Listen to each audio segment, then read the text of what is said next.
Private building contractors association July 28 മുതൽ August 1 വരെ പഞ്ചദിന സത്യാഗ്രഹം സംഘടിപ്പിക്കുന്നു. ഞങ്ങൾ നേരിടുന്ന നിരവധി പ്രശ്നങ്ങളെ പറ്റി സർക്കാരിന് നിവേദനങ്ങൾ നൽകിയിട്ടുണ്ട്. ഒരുപാട് സമരമുറകൾ ഞങ്ങൾ നടത്തിയിട്ടുണ്ട്. പക്ഷേ എന്നും വാഗ്ദാനങ്ങളല്ലാതെ കാര്യമായ നടപടിക്രമങ്ങളൊന്നും തന്നെ സർക്കാരിൻ്റെ ഭാഗത്തുനിന്നും ഉണ്ടാകുന്നില്ല.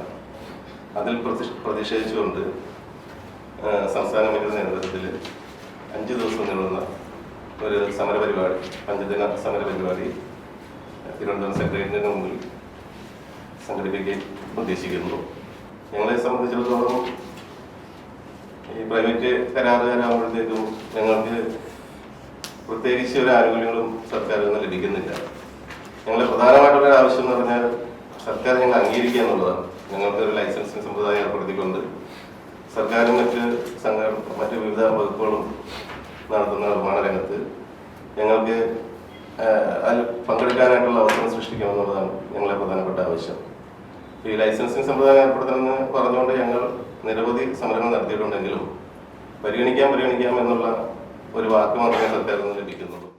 ജലാശയങ്ങളിൽ നിന്ന് മണൽ വാരലുടൻ തുടങ്ങുക, സൈറ്റ് ഇൻഷുറൻസ് പദ്ധതി നടപ്പാക്കുക, ക്വാറി ഉൽപ്പന്നങ്ങളുടെ വില ഏകീകരിക്കുക, ക്വാറി മാഫിയകളെ നിലയ്ക്ക് നിർത്തുക, കേസ് മറ്റിലെ അപാകങ്ങൾ പരിഹരിക്കുക, നിർമ്മാണ തൊഴിലാളികളുടെ പെൻഷൻ കുടിശ്ശിക വിതരണം ചെയ്യുക തുടങ്ങിയ നിരവധി ആവശ്യങ്ങൾ ഉന്നയിച്ചുകൊണ്ടാണ് പ്രൈവറ്റ് കോൺട്രാക്ടേഴ്സ് അസോസിയേഷൻ നേതൃത്വത്തിൽ ജൂലൈ 28 മുതൽ ഓഗസ്റ്റ് 1 വരെ സെക്രട്ടേറിയറ്റിന് മുന്നിൽ പഞ്ചദിന സത്യാഗ്രഹം സംഘടിപ്പിക്കുന്നത്. രണ്ടാമത് ഞങ്ങൾ നേരിടുന്ന ഒരു ബുദ്ധിമുട്ടെന്ന് പറഞ്ഞാൽ ഈ ഗുണനിലവാരമില്ലാത്ത അസംസ്കൃത സാധനങ്ങളുടെ അപര്യാപ്തതയാണ്. ഇപ്പോൾ ഈ രംഗത്തുള്ള അസംസ്കൃത സാധനങ്ങളുടെ ലഭ്യത എന്ന് പറഞ്ഞാൽ ഇവിടെയുള്ള ക്വാറി മാഫിയയെ അവരുടെ കയ്യിലാണ്. അവർ പറയുന്ന വിലയ്ക്ക് അവർ നൽകുന്ന സാധനങ്ങൾ കൊണ്ട് കെട്ടിട നിർമ്മാണം നടത്തുക എന്നുള്ള ഒരു സംവിധാനമാണ് ഇപ്പോഴുള്ളത്. കേരളത്തിൽ അങ്ങോളം പല വില നിലവാരങ്ങളാണ് ഈ രംഗത്തുള്ളത്. സാധനങ്ങളുടെ ഗുണനിലവാരവും വളരെ മോശമാണ്.